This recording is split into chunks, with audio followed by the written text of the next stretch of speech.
Hey guys, we have finally made it to the end of the Owl House. We have the final special to talk about, and it was a bit unexpected, where I did expect it to be much more heavy in terms of its tone. However, I actually felt a bit lighthearted, all things considered, and there weren't as many like tragic moments per se, not as many bombshell moments.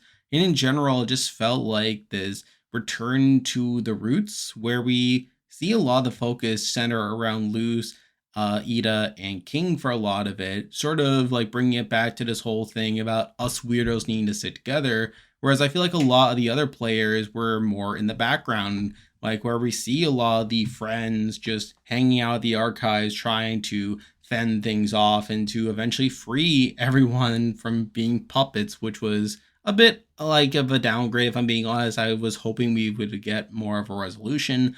Though considering that the first two specials focused a lot more on these people, I understand why they would want to center it back on the main three. But obviously, we get a lot of focus on the Collector, where they basically spend the episode trying to redeem them.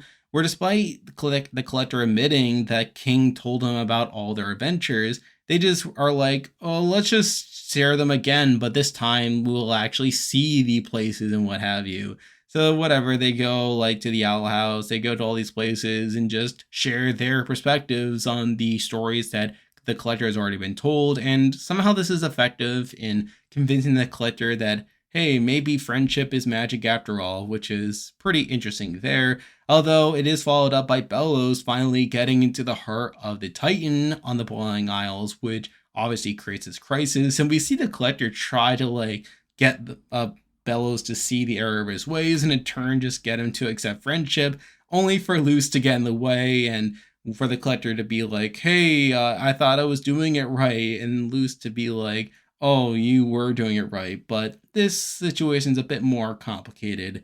So they end up fighting, and along the way, like, Bellows starts destroying the island. He basically takes over the heart in order for him to eradicate all the witches himself versus relying on the collector.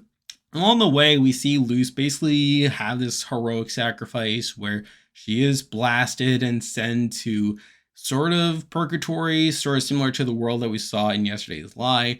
But along the way, we see her finally meet King's dad, which was pretty interesting there. It's sort of a bit of an underwhelming reveal, but we finally get to see him and he talks to her a bit. He even like makes his own heroic sacrifice where he ends up giving Luce all of his magic. And in turn, she ends up going back to the Boiling Isles, where this time she is able to take on Bellows once again, but this time getting the help of the others, which is helpful considering that the collector lost his magic and all the other witches lost their magic as well. But we get this pretty epic showdown. Like we see like Bellows try to raise the hand of the Titan, probably in an effort to get him to like stand up and like potentially like destroy everything that way.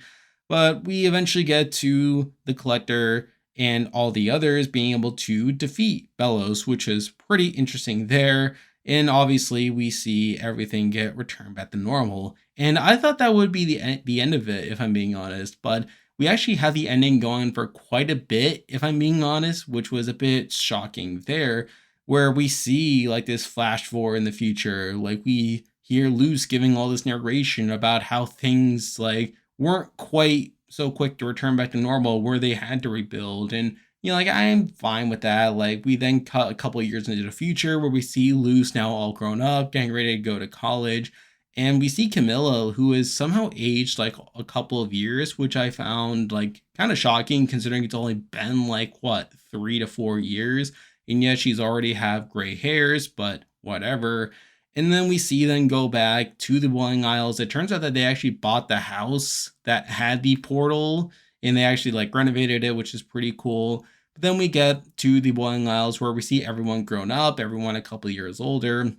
And it turns out that the reason they went there was because they were throwing a birthday party for Luce, or I guess a King Siniera, because apparently Luce spent her birthdays going to the Boiling Isles and helping them rebuild, and now this is just their way of like repaying the favor. So like pretty heartwarming stuff. We get some send offs there. We get a final like indication, like a check-in of where everyone is.